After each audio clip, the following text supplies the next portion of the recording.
Muy buenas noches, tengan todos ustedes.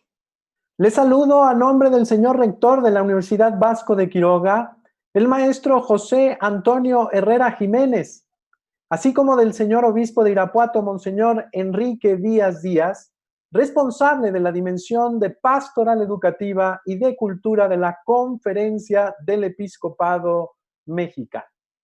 Les doy la bienvenida a esta sexta edición especial. El día de hoy, muchos centros universitarios reinician el ciclo escolar universitario vía digital.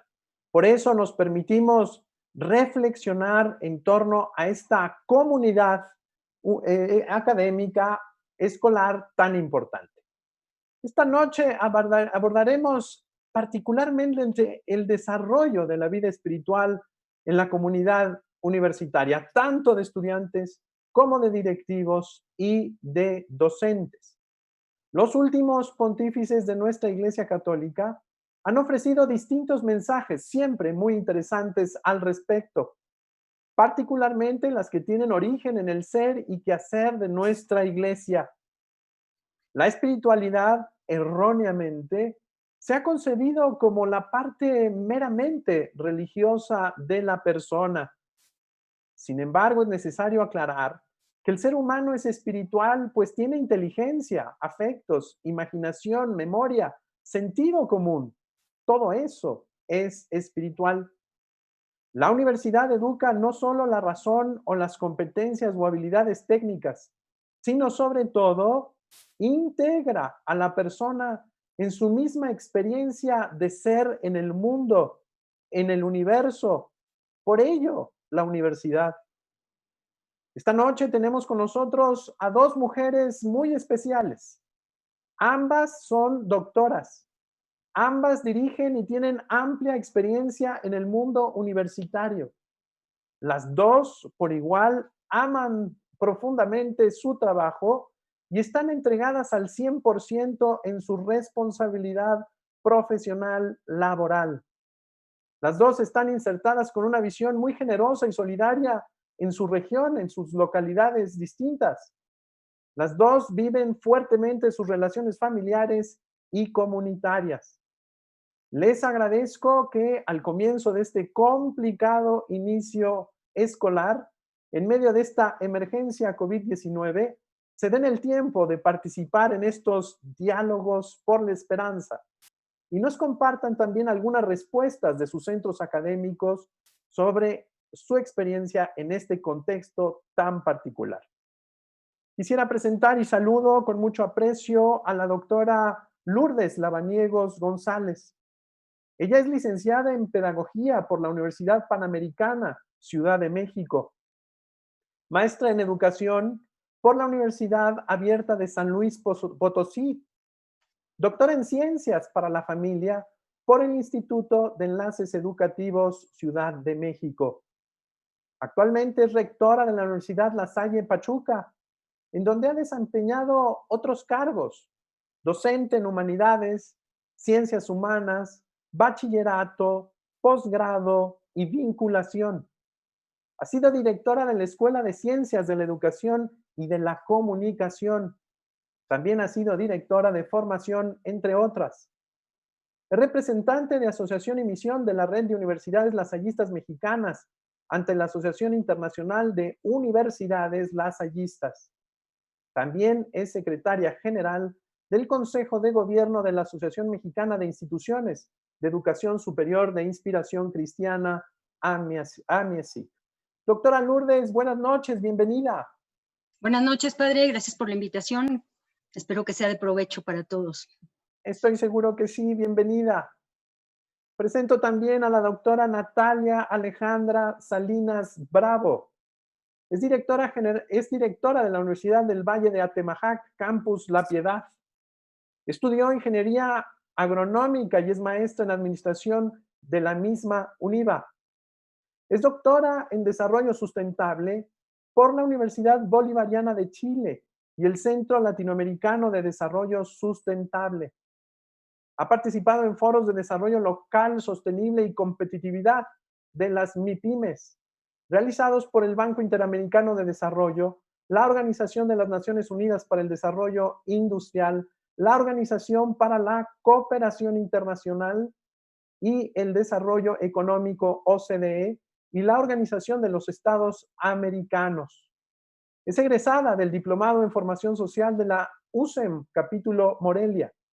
Tiene una fuerte presencia en la región Jalisco, Guanajuato y Michoacán a través de los foros de desarrollo local sostenible, así como del Programa de Desarrollo Económico y Competitividad Territorial en la Cuenca Occidental del Lerma, cofinanciado por el Banco Interamericano de Desarrollo, el BID.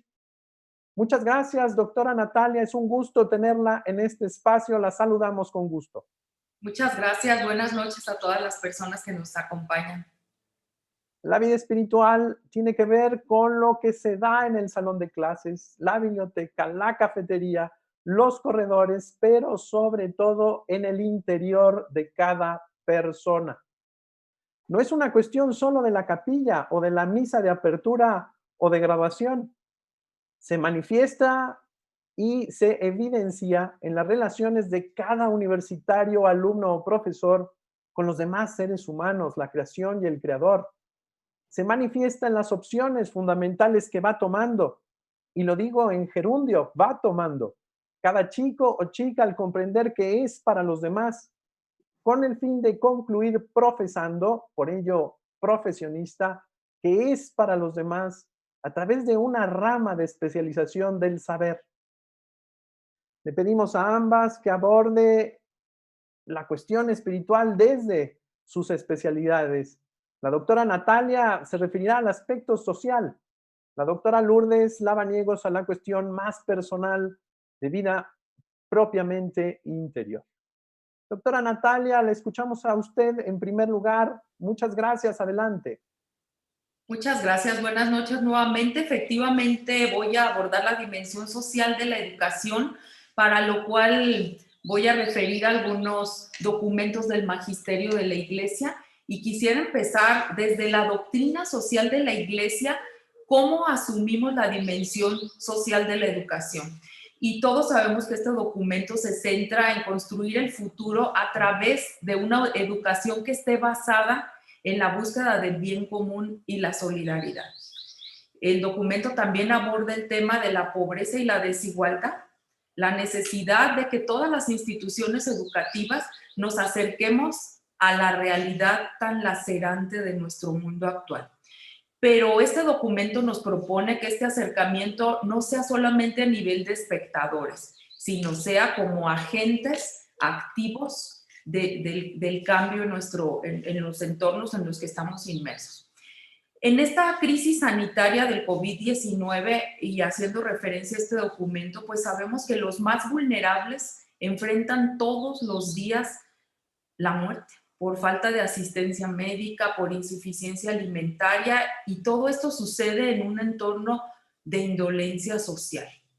Cada vez, pues, es más evidente la injusticia que está implícita en la inequidad, y la doctrina social de la Iglesia nos pide como instituciones educativas que contribuyamos desde la educación a mejorar ese entorno. Y nos pide que lo hagamos más que como un acto de caridad, como un deber de justicia.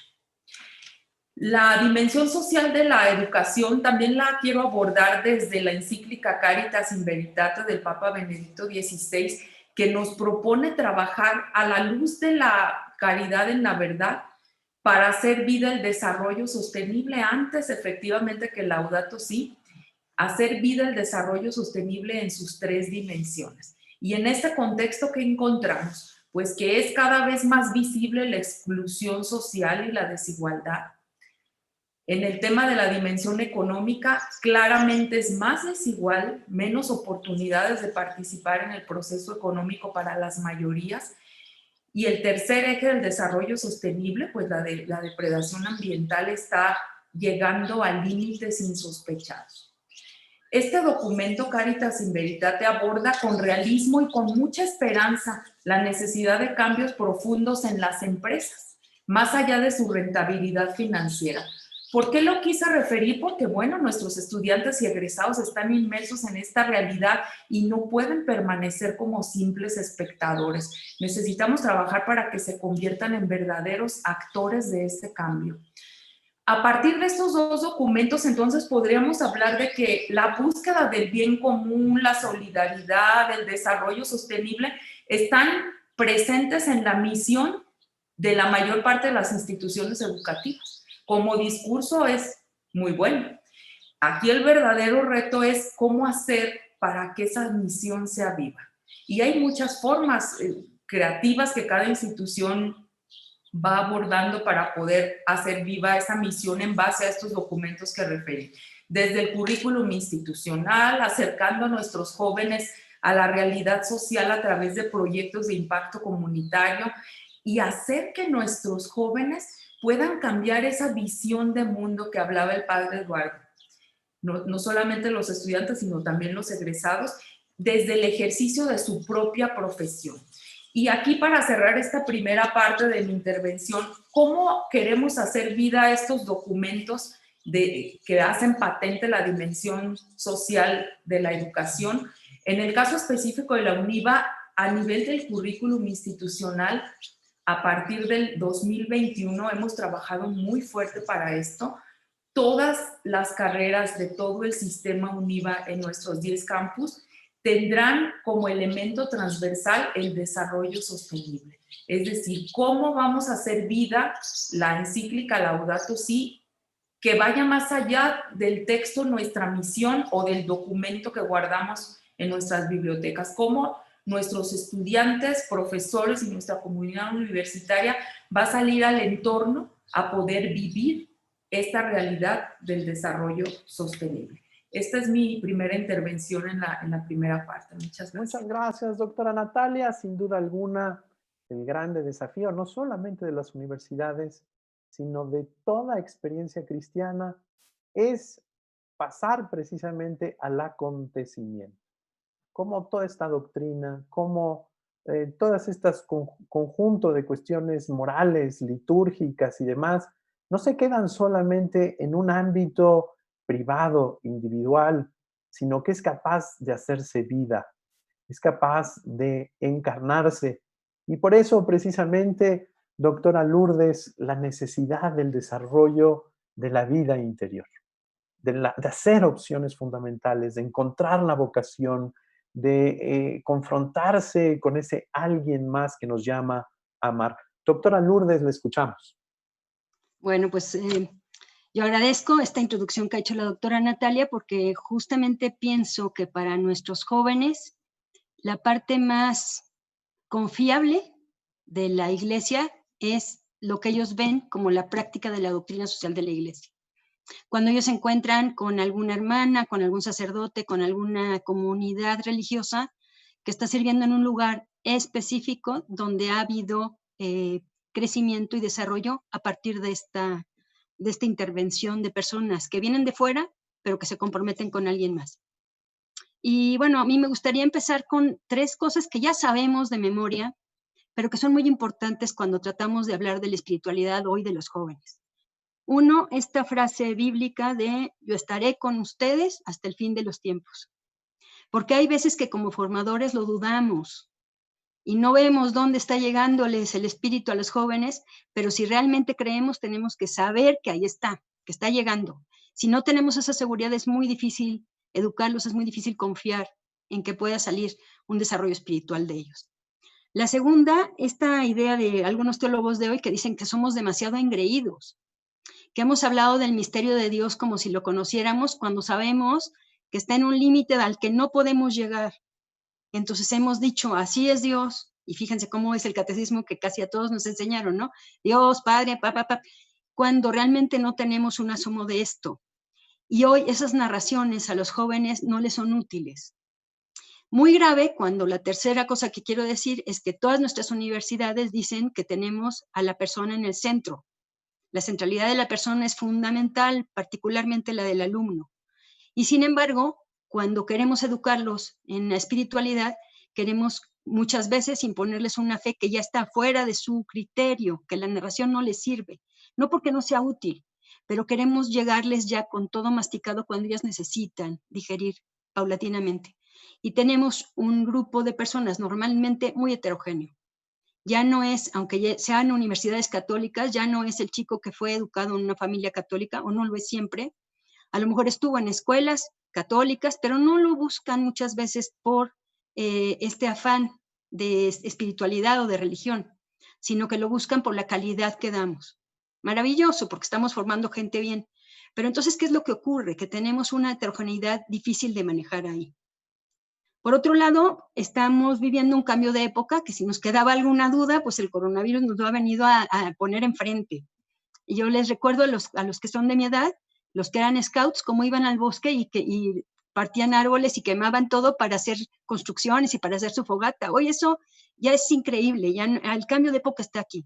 El coronavirus no lo ha hecho presente. Pero sí es muy importante ver qué es lo que tenemos de enfrente. Tenemos lo que el Papa Francisco habla de la autorreferencialidad, que podemos también llamarle individualismo, pero paradójicamente nuestros chicos son parte de una masa manipulada por los medios, manipulada por las redes, de manera que ahí tienen un conflicto fuerte, porque creo que la manipulación es decirles que son libres, que son individuales, que pueden ir haciendo lo que sea, sin embargo no lo tienen. Fíjense cómo se parecen mucho, ¿no? Hay que tener ciertas cosas, hay que hacer ciertas cosas, hay que obedecer de ciertas cosas, pero otras no. Pero eso está manipulado desde hace mucho. De manera que lo que tienen ellos enfrente es un mundo caótico, un mundo aterrorizante. El mundo está mal, como dice la doctora Natalia, ¿no? La ecología está mal, no se les acaba el cielo, se les acaba la economía, se les acaba la vida porque hay violencia. De manera que lo que tienen enfrente es una falta de identidad personal.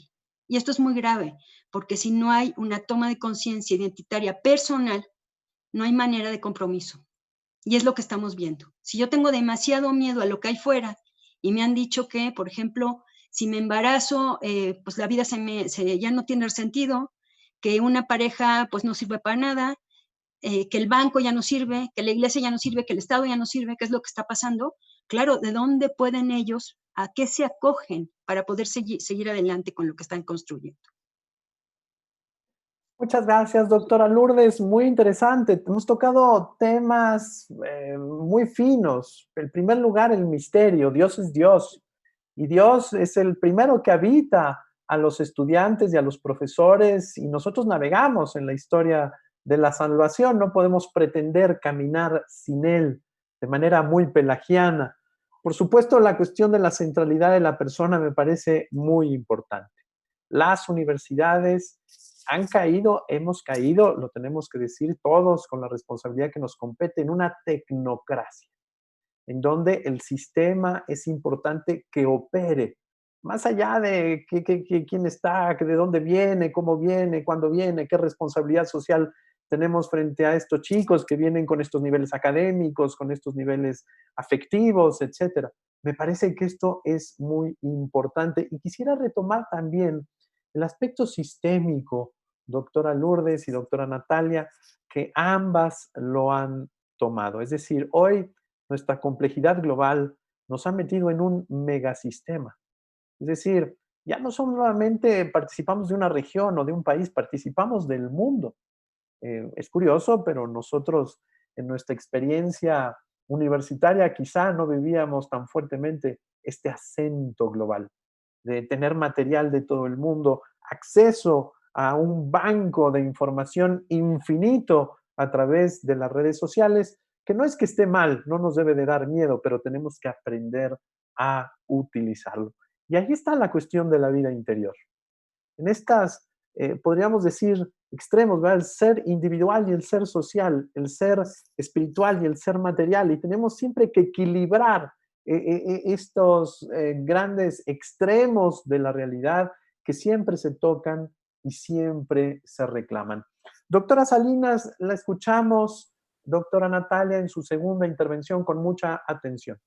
Muchas gracias. Bueno, continuaré citando algunos documentos para poder abordar la dimensión social de la educación y este compromiso que tenemos como instituciones. y ahora quiero referirme al nuevo pacto educativo que nos invita y nos propone el Papa Francisco. Y antes de esto quiero contextualizar un poco, efectivamente, como ya lo abordó la doctora Lourdes, estamos en un mundo en continua transformación, con múltiples crisis, un cambio de época donde la educación afronta la inmediatez, la velocidad tecnológica y digital. Y en este contexto de crisis, el Papa nos invita a hacer vida la encíclica Laudato Si, y propone que es urgente formar personas que sumen al cuidado de nuestra casa común y que pongan sus talentos al servicio de la comunidad. En este contexto, pues es muy importante, como ya lo mencioné en el bloque anterior, el poder hacer realidad estas propuestas de que vienen desde el propio magisterio de la Iglesia, específicamente en el caso de Laudato Si. Nuestra universidad ha emprendido la acción de diseñar nuestra propia agenda de desarrollo sostenible del sistema UNIVA. Este documento está fundamentado en el magisterio de la Iglesia, mucho antes que los organismos internacionales, la doctrina social de la Iglesia y muchos otros documentos ya nos hablaban de la necesidad de promover este desarrollo desde sus dimensiones social, económica y ambiental.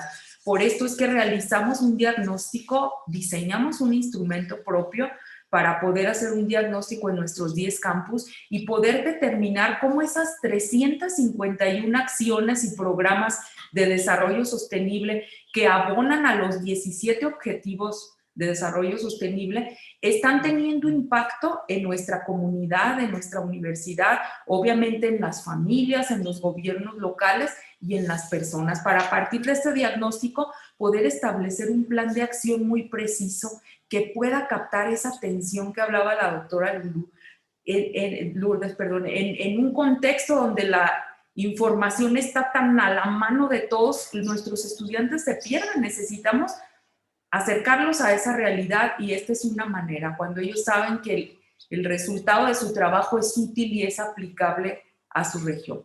La pandemia, pues, también del COVID-19 hace más urgente la necesidad de ese pacto global. Esta tragedia común por la que atravesamos todos los pueblos nos está uniendo como nunca antes. Y el Papa nos comenta que es tiempo de unir esfuerzos en una alianza global, utilizar esas tecnologías disponibles, pero de una manera positiva, para que nos ayuden a formar personas capaces de superar la fragmentación y construir una humanidad más fraterna. ¿Qué estamos haciendo entonces ahí como universidad? Y quiero referir muy brevemente a 2 programas que se están impulsando desde la ODUCAL, la Organización de Universidades Católicas de América Latina y el Caribe, que actualmente preside nuestro rector, el padre Francisco Ramírez Yáñez. Uno de esos programas para captar la atención de nuestros jóvenes, para poder fortalecer esa alianza educativa y estas tecnologías disponibles que propone el Pacto Global, es el programa Americanum Mobilitas. Es un programa que arranca ahora en septiembre y que pone a disposición de los jóvenes de América Latina y del Caribe 1,500 asignaturas virtuales. Es un aporte generoso de esta alianza educativa de 30 universidades de las 111 que nos hemos sumado en esta primera etapa, para que nuestros jóvenes sepan que la tecnología sirve para mucho más que para estar en redes sociales. Esto es en la parte de la formación de los estudiantes de esta alianza educativa.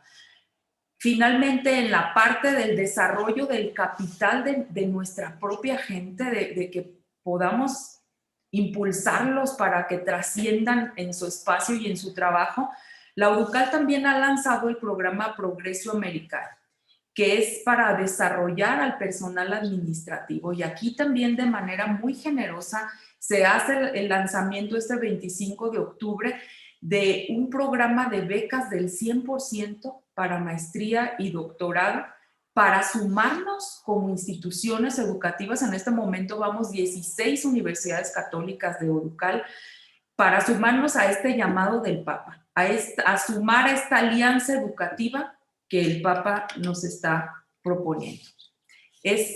son algunos elementos básicos de cómo podemos, de la grandeza de esos documentos del magisterio de la Iglesia, poderlos hacer vida, pero que no queda como una alianza, insisto, escrita en un documento, sino una alianza viva que promueve el desarrollo de nuestros jóvenes y del capital más importante que tenemos las instituciones educativas, que es nuestra gente.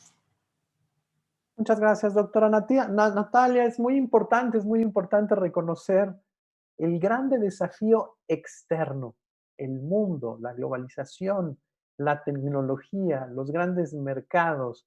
Ahora sí que el Omega se ha posicionado y nos desafía a la universidad, que le toca comprender el universo, a entrar en todas esas relaciones. Sin embargo, nos desafía a hacerlo con una fuerte énfasis en el orden interior, en la conciencia, en esa toma de posiciones, en esas opciones fundamentales, en el manejo del carácter, en el manejo de la razón. Hay un tema que es fundamental, la verdad. La verdad es un juicio que se hace en el interior de la persona, esa adecuación entre lo que es y lo que pienso. Y eso requiere precisamente pues una fuerte vida espiritual, un manejo de la memoria, de la imaginación, de la razón, de la construcción, de mi capacidad de inteligir la realidad. Muchas gracias, doctora Natalia. La escuchamos con mucha atención, doctora Lourdes. Muchas gracias. Bueno, los lasallistas tenemos desde alrededor del año 2000 algo que llamamos Proyecto Educativo Regional Lasallista. Viene desde toda América y nos es de importancia, y es importante mencionarlo ahora porque no hemos llegado a cumplirlo. Porque este cambio de época y estas cosas que queremos como cambiar la intención, la forma, la actitud de ver las cosas, tardan mucho en formarse. No es lo mismo comprar computadoras que formar espíritus. Y ahí es donde pues todos tenemos ahora la lucha y unirnos en esto. Este proyecto lo que nos dice es, cuidado, estás educando a lo mejor chicos que no tienen relación con la pobreza, con la gente vulnerabilizada. Necesitamos, ahora sí que por honor, por lo menos que conozcan esto y que puedan servirlo, que se remojen en estas realidades para que entiendan que quien está en esa situación no es porque es tonto, ni porque es pobre, ni porque es loco, ni porque es flojo, que son las cosas que nos dan, o peligroso, sino que cambie esto. Entonces es un trabajo continuo que se va haciendo desde todas las áreas, digamos, la parte del servicio que se hace, las prácticas profesionales, la forma de investigación, siempre va a tratar de descubrir y resolver las causas de la pobreza. Esa es una llamada que tenemos ya hace años, de manera que nos vamos encaminando para allá. Sin embargo, hoy concretamente para la parte espiritual, sí creo que tenemos que tomar muy en cuenta que afortunadamente nuestro Dios es un Dios en relación, diferente a otros dioses y a otras perspectivas del misterio que han descubierto otras culturas. El nuestro es un Dios en relación y me gusta mucho lo que dice Bernard Harrison. Dice, la actividad se origina en el Padre, consolidando en el Espíritu. Pero ella dice, pero cuidado, porque el humano tiene que llegar al revés. Tiene que poder percibir el Espíritu para entender el estilo de vida del Hijo y entonces entender al Padre amoroso. Y esto es lo que hoy nos preocupa. ¿Cómo hacemos que estos chicos entiendan al Espíritu, que lo perciban? Y aquí no hay más que formar como si enseñáramos a sumar varias habilidades. Cuando uno le enseñan a sumar, le ponen a sumar primero físicamente, ¿no? 2 piedritas con una más. Y vamos creciendo hasta llegar al cálculo, digamos. Bueno, pues lo mismo ocurre aquí. Si no enseñamos cosas que se nos ha olvidado enseñar en general a la iglesia, la oración, no digo la oración de repetición del Padre Nuestro y tal, sino la relación directa de cada ser humano con el Padre. Si no enseñamos a servir desde pequeños, a que se sepa el gozo que da el ofrecer un trabajo a otro, es muy difícil que lo logremos. Me parece a mí que ahí está la línea pedagógica. Ir diciendo, si te enseñé a sumar con 2 más 1, ¿cómo te enseño a guardar silencio? Y en ese silencio admitir, constatar que algo está llegando que no eres tú, que te están llegando respuestas que vienen de otro lado, más profundo. Un silencio que profundiza, que te hace tomar tu propia identidad, reconocer lo que hay dentro de ti, cómo Dios te habla, entonces podemos llegar a lo demás. Podemos llegar a estilos de discernimiento muy profundos y podemos seguramente llegar a servicios fuertes, pero también tenemos que enseñarlo poco a poco. Primero vas a hacer este servicio, por ejemplo, dejar tu lugar limpio, por ejemplo, lavar un traste, y luego ya veremos qué haces. A los universitarios no les toca hacer colectas de juguetes, les toca dar parte de lo que están aprendiendo como su profesión. Si voy a ser abogado, pues que empiece yo a ayudar desde ahí, si voy a ser educador, si voy a ser ingeniero. Y esto no lo vamos formando. Ellos cuando quieren ayudar, se van quizá a lo que se ve más, como es lo que está mandado en los medios, pero no a lo que realmente pueden profundizar.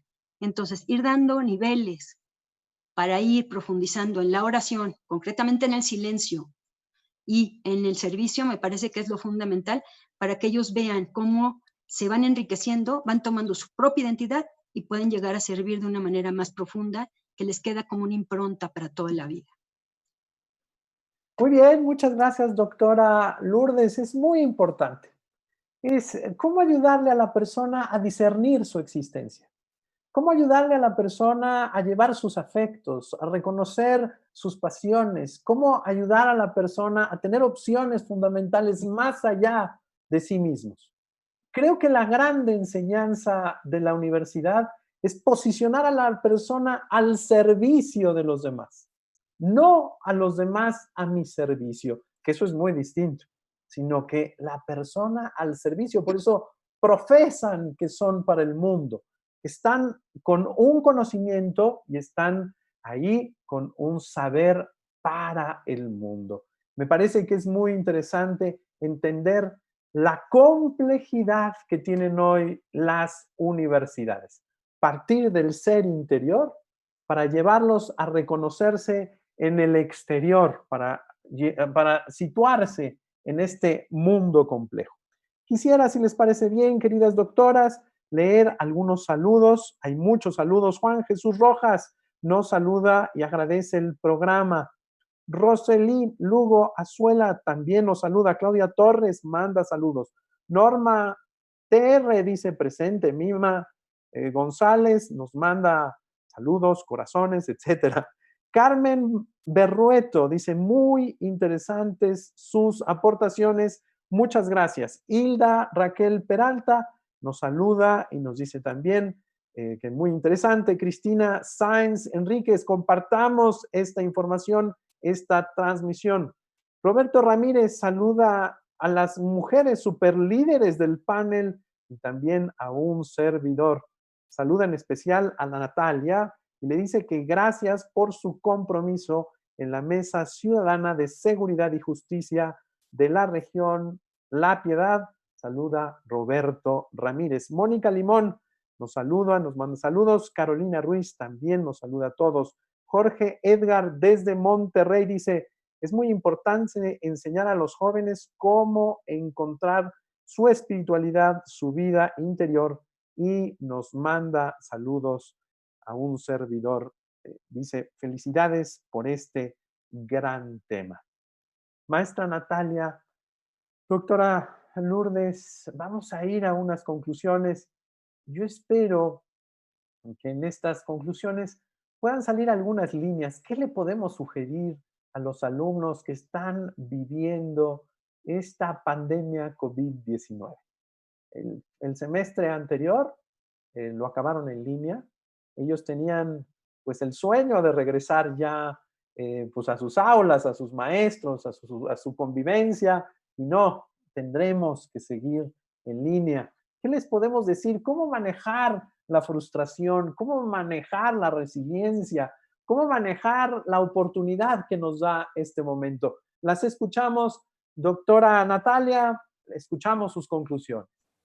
Muchas gracias. Bueno, a los jóvenes, enfrentar esta crisis con creatividad. La crisis es una oportunidad de crecer, de desarrollar esa capacidad de resiliencia a través de la cual el ser humano es capaz de sacar lo mejor de sí mismo. Aprovechar el tiempo, utilizar las tecnologías.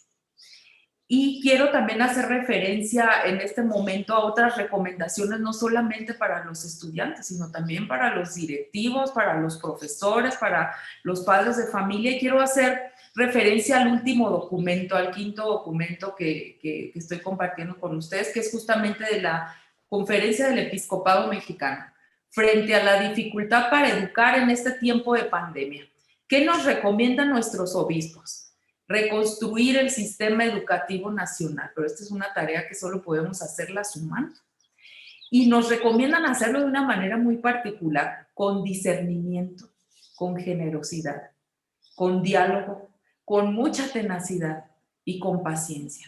Porque atrás de las problemáticas que los directivos enfrentamos cuando nos conectamos a las nuevas tecnologías, imaginen lo que sucede en la casa de nuestros jóvenes. También este documento, nuestros obispos nos invitan a trabajar en una educación focalizada. Esto me encanta. No solo cubrir los contenidos académicos y los temarios, estamos en una crisis profunda, sino centrarnos en esos aprendizajes esenciales para la vida, los que van más allá del conocimiento y de la técnica, los que son capaces de transformar al ser humano desde dentro. Nos recomiendan entonces que motivemos la civilidad y la solidaridad.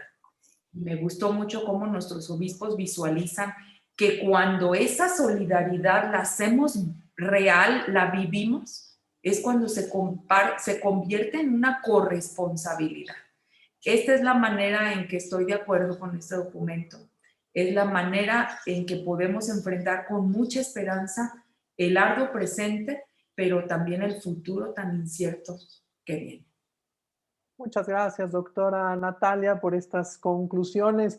Doctora Lourdes, le escuchamos en sus conclusiones. Adelante. Yo, ¿qué les diría a los jóvenes? Que vuelvan a hacer su narración. Bueno, y a los jóvenes y a los viejos, y a todos. Creo que la oportunidad de la pandemia es renovar nuestro espíritu crítico y volvernos a preguntar y sacar nuevas respuestas. Yo veo que tenemos que tener nuestro propio credo, claro, que se una al otro credo, pero si no partimos de la propia experiencia para saber qué es lo que pensamos, qué actitudes, cómo somos, es muy difícil que podamos hacer un cambio. Yo veo en esta generación joven chicos sumamente generosos, chicos que están muchas veces más cerca del evangelio que los formadores. Por ejemplo, juzgan menos, son generosísimos. Esos son principios evangélicos y ellos tienen que hacer estas nuevas narraciones. Quizá no les sirva a Adán y Eva. ¿Qué ponen en lugar de Adán y Eva? Quizá no les sirva pensar en una iglesia como la conocemos. ¿Cómo ven ellos la asamblea que puede ayudar a otros? Necesita cada quien hacer su propia narración y estos jóvenes lo que necesitamos nosotros es acompañarlos, que nos digan su voz, porque ellos tienen cómo salir adelante. Y los que estamos más lejos solamente vislumbramos un poco del futuro. Seguramente ellos los ven con más claridad que nosotros. De manera que lo que tenemos que hacer es volverlos a poner en el centro y decirles, díganos, construyamos juntos. Aquí está mi experiencia como mayor, pero ahí está tu juventud y lo que está viendo y lo que dentro de tu espíritu, en tu propia identidad estás resolviendo. De manera que yo creo que esto, otra vez, volver al silencio, enseñarles que esto que están haciendo hoy de estar en casa sirve muchísimo para repensar, reconstruir y por fin dar una solución a esto que decimos mucho, nueva realidad, pero que nadie sabe lo que es. Tienen que decirnos cómo es la nueva realidad, cómo la quieren, cómo les va a servir, cómo pueden seguir adelante como seres humanos ánimosos y profundos desde su forma de ver la vida.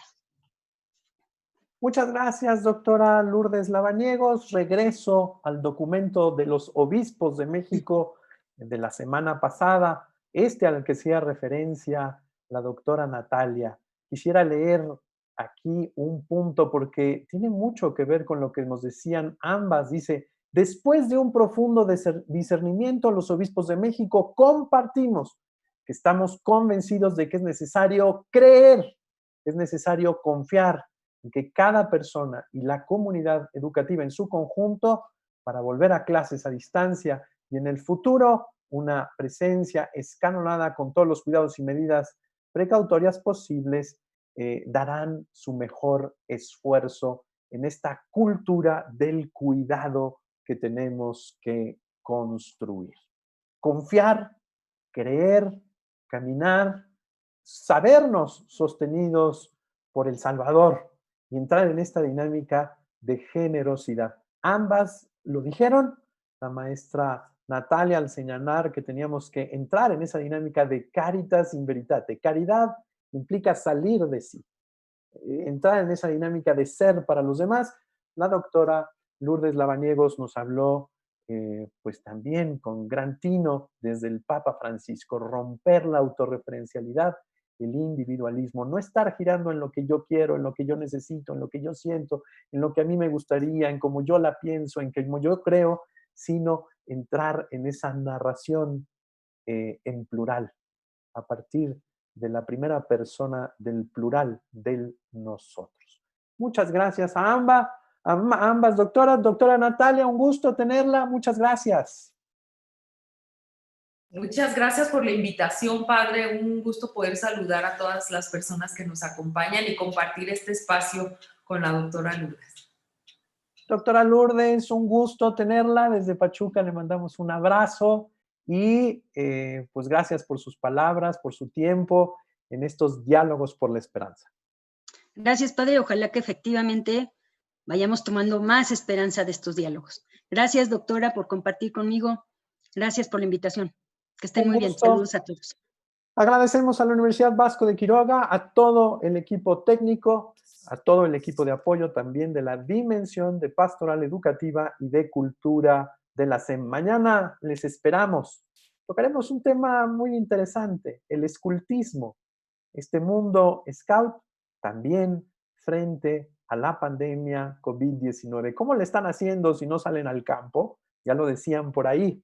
Y nosotros platicaremos con su presidente nacional y con su director de formación para adultos. Les esperamos mañana. Muchas gracias. Muy buenas noches. Hasta mañana. Gracias.